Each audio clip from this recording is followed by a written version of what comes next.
Sure. I'll go ahead and start. Of course, so like I said earlier, I think all of Mississippi is going to be under the gun for some of that torrential rain from this system as it continues to move off towards the north. Of course, portions this could still be a tropical storm as it makes its way north to the Jackson area. So it's one of those things is that potential flooding. And I know a lot of rural areas in Mississippi don't really experience flooding that much, but of course, those tropical storm force winds, there's a lot of trees, a lot of forests in and around Mississippi. So you're going to have to be aware of the potential hazard, what those winds could do to the trees across Mississippi, as well as the power lines. So there's probably going to be a good case for folks in and around Mississippi to deal without power, as well as looking around and being aware of how close you are to the trees in and around that state, as they are going to continue to be dealing with those tropical storm force winds for the next few hours. Yeah, I think that, it's going to maintain that tropical storm status as it makes its way toward the Jackson, Mississippi area, which is near where Florence, Mississippi is. But I think, yeah, I agree with you. The flooding threat, the power outage threat, the isolated tornado threat, that's going to be the biggest thing going forward into late tonight. And you can see the timestamp here. Monday morning, we're still going to be dealing with this. It's not going to be past the Florence area until late Monday morning, as again tomorrow. I'm really glad we had this question come in here from Roxanne Norris, #Hey Amanda. How fast is Ida moving?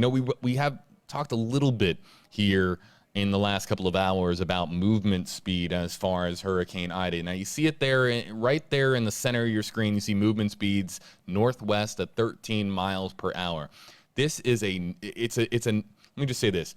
If this speed was considerably slower, let's say half that, let's say 5 miles per hour, and we were talking about a landfall that was going to occur in the dinner or evening to night hours here this Sunday, August 29th, this would be a nightmare scenario. The movement speed here, Amanda and Chris, very fortunate that we have a movement speed that's in the double digits, because if it was slower and if it was sitting over southern Louisiana and just churning and spinning and all of that wind gust activity, all the torrential rain that we would have, this would be even more catastrophic than what we're talking about here right now. Yes. Yeah, and, go ahead, Amanda. I was just going to say, I agree. The nice thing, it didn't slow down too much on approach to Louisiana, and that's good for a couple of reasons. One, it's not going to sit over those warm Gulf waters anymore and strengthen. Two, the faster it can get in, you hope the faster it gets out. But unfortunately, just looking at the cone here, we are expecting that slow down in the forward motion. So we're going to see the 13 mile per hour go down significantly. And you can see the timestamps that are on your screen. And Chris, we're going to be dealing with this all the way through at least tomorrow evening as a pretty significant storm through Mississippi. Right. And about when this was over land about earlier, within like an hour or two ago, it was moving at 15 miles an hour. So now we're seeing those speeds moving north at 13 miles an hour. So that's a sign that this system is definitely slowing down as it's slowly making its way over land.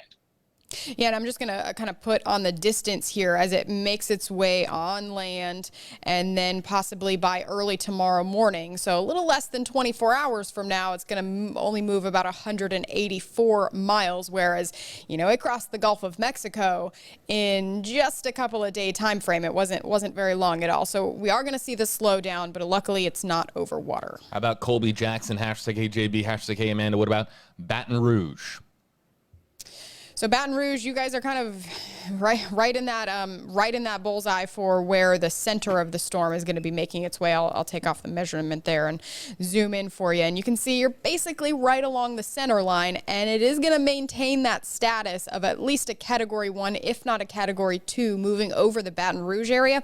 That means you can expect those sustained winds somewhere between the 90 and 100 mile per hour range. Not out of the question for you guys in Baton Rouge, along with the very heavy rain. And this is going to be in the evening time, so kind of right around 8 p.m. through about 10 p.m. That's probably going to be your worst time frame there in Baton Rouge. So the high winds, the very heavy rain, and the localized flooding threat is going to be big for Baton Rouge. What we're going to try to do here, folks, we're going to do our very best to pick up the pace on some of these questions. We have a lot of questions coming in here from a lot of different Facebook pages. And for folks that are repeating the hashtags. We really appreciate it. Appreciate the patience that you're showing, because we're trying to get to as many of these as possible. Again, use hashtag Hey Chris, hashtag Hey Amanda, hashtag Hey JB, and we're adding comments here to the queue to get to as many of these comments here as possible. So if you've used the hashtags, we thank you for that, and we're trying to get to as many of these as possible. So Chris, Amanda, we'll try to go a little bit more rapid fire here as far as getting to as many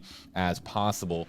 How about Grayson Lacey Nall from WKRG's Facebook page joining us, everybody, from the Alabama Gulf Coast, asking about Deatsville, Alabama.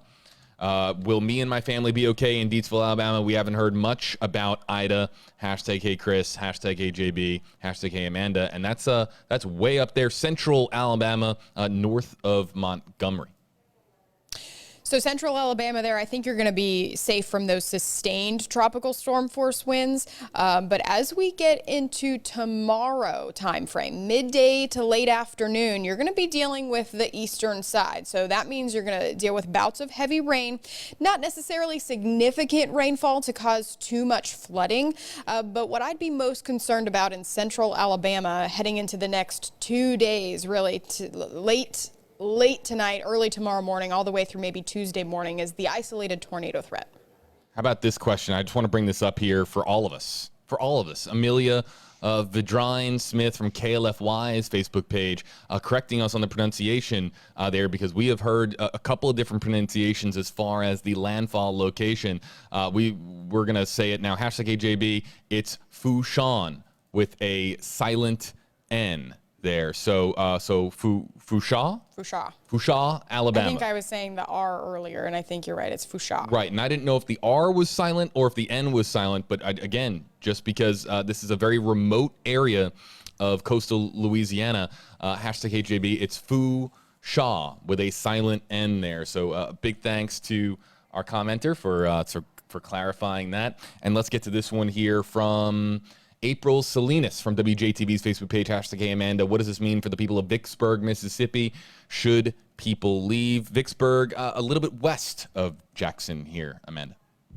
So should people leave, again, we evacuate people for the water, the storm surge. And obviously, Vicksburg is way far inland. You guys are right on the edge there, though, of the Mississippi River. But I don't think we're going to be dealing with any kind of storm surge that far inland. It's mostly going to be the wind speeds for you. And if your structure that you're going to ride out the storm in the next 24 hours in, if that's going to withstand at least those tropical storm force winds. We talked about the mobile homes not necessarily being the safest place to be a little while ago. We still stand by that. But if you're in a structure, a home, that was recently built, has a good roof on it, has a good garage door, and you stay in your safe place as you go through the overnight hours, you should be okay. Chris, I know that we're going to be moving on to our next featured meteorologist here before we let you go.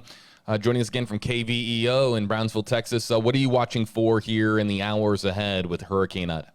Yeah, it's just what's going to happen with New Orleans. That's one of my, the main concerns here is it's going to be the ultimate test to see if the levee system's going to hold up in terms of that rain, the post-Katrina there. So, of course, a lot of folks are dealing with that scarring of Katrina, what it did 16 years ago. But now it's one of those things to seeing how the city has improved by then, and definitely seeing how the infrastructure has improved since Katrina. That's one thing that I'm going to be looking for in the next few hours as that storm continues to move off towards the north. Chris Ramirez joining us from Brownsville, Texas. Thanks a lot, Chris. We'll let you get to it. Again, Amanda Holly here with you live, everybody, on Tracking the Tropics. Amanda, let's kind of reset for our audience that's just kind of logged on here in the last few minutes. Where are we at with Hurricane Ida? We have officially had landfall in southern Louisiana in Port Foucha. That came in just before the 1 o'clock hour, 12:55 Eastern time specifically. And those sustained winds were at 150 miles per hour. They still are. You can see the latest advisory there on your screen. It is headed off to the northwest right now at 13 miles per hour. We are expecting it to slow down. The New Orleans area specifically, quickly. We're looking at those outer rain bands really starting to get a lot steadier. So the heavy rain is going to be pretty steady from here on out. And I just looked at the latest gust that they recorded at 61 miles per hour. So that's strong tropical storm force wind, a gust again of 61 miles per hour. I expect that to get stronger. The gusts in the New Orleans area could reach hurricane force winds. I'm not ruling that out, but the sustained hurricane force winds, I think that you're going to be right on the edge of that in New Orleans. I think that those sustained strongest hurricane force winds are going to take a path from Port Fourchon, where it's at right now, all the way through the Homa area and up toward the Baton Rouge area. And again, it's going to slow down. So right now, it's just on the coast there. It's going to move through Homa as we head into maybe the early afternoon hours, and then the Baton Rouge area not until about 8 p.m. tonight. Again, JB Buno, Amanda Holly here with you live. For folks that have just joined us here, everybody, on Tracking the Tropics. If you've never been with us here before, we're here to help you. We're here to answer as many questions as we can. Whether you're joining us from a northern state, somewhere in the Northeast, or maybe on the West Coast, and you know people here in the impact area of Hurricane Ida, and you want to know about a particular community where your friend or your family member lives, or if you're joining us from the impact zone itself, you can use any of the hashtags that we have here on your screen. We're going to be tapping into more meteorologists coming up here, everybody, on Tracking the Tropics. You can use hashtag Hey Amanda, hashtag HJB, and we'll try to get to as many of your questions and comments here as possible. Leslie Miller, WKRG's Facebook page, joining us, hashtag HJB. We evacuated from Foley, Alabama. When will it be safe to return to Foley? Will it be on Monday, perhaps? And so we've had evacuations from as far west as the Louisiana Texas state line there, all the way as far east as the Alabama Gulf Coast, as far east, really, I'm sure, as the Florida Panhandle, maybe as far east as Pensacola. People just that do not want anything to do with Ida that have left. Amanda, when is it going to be safe for them to come back to their homes, to their communities here in the on the northern Gulf Coast? Yeah, I think Monday would be a good bet there. So I'm going to walk you through what it's going to look like as we go through the next 24 hours. So right now it's at Sunday at 1 p.m. And then as we roll through slowly the next 24 hours, you can see the storm slowly making its way inland. This is Monday morning, and then tomorrow at 1 p.m. So Monday at 1 p.m. Listen, the rain is not going to be over. You can see that there are going to be two of those trailing rain bands lingering all the way through Alabama and even in through the western portions of the Florida Panhandle. Those are going to contain some very heavy rain and can't rule out an isolated tornado threat. The winds are still going to be coming onshore, so that's going to keep those tides extra high, but the storm surge threat is really going to be lower the farther Ida goes in. So, the later you wait for Monday afternoon to head back home, probably the better, but you should be okay tomorrow. Again, JB Buno, Amanda Holly here with you, everybody, on Tracking the Tropics. We've got more meteorologists. I believe we have Keith Monahan who's going to be joining us here in just a minute or two. Let's get to this one here from Tori Gartman, KLFY's Facebook page, hashtag HeyJB. Evangeline Parish Expectations. Thank you again, joining us from the KLFY Facebook page. That's the television station, our sister station there in Lafayette, Louisiana. What do we say here for Tori Gartman's comment here, Amanda? What you can expect there is you're going to expect those at least tropical storm force winds. I would expect gusts into the lower hurricane force range, so maybe 80 mile per hour gusts there in the Evangeline Parish, yes. Evangeline Parish, yes. And that's not going to be until later tonight. Again, we're expecting the slow down. So you can see it's not that far away from you now, but I think the worst weather for you is probably going to happen between about 7 p.m. tonight and about 10 p.m. tonight. You see that we're in the meteorologist Q&A, hashtag HeyJB, hashtag Hey Amanda. I know folks are probably sick of hearing me say that over and over again, but we're constantly always engaging a new digital audience, always bringing in new meteorologists. Let's bring in KARK Chief Meteorologist Keith Monahan joining us, everybody. And Keith, first and foremost, where exactly are you joining us from, and what are you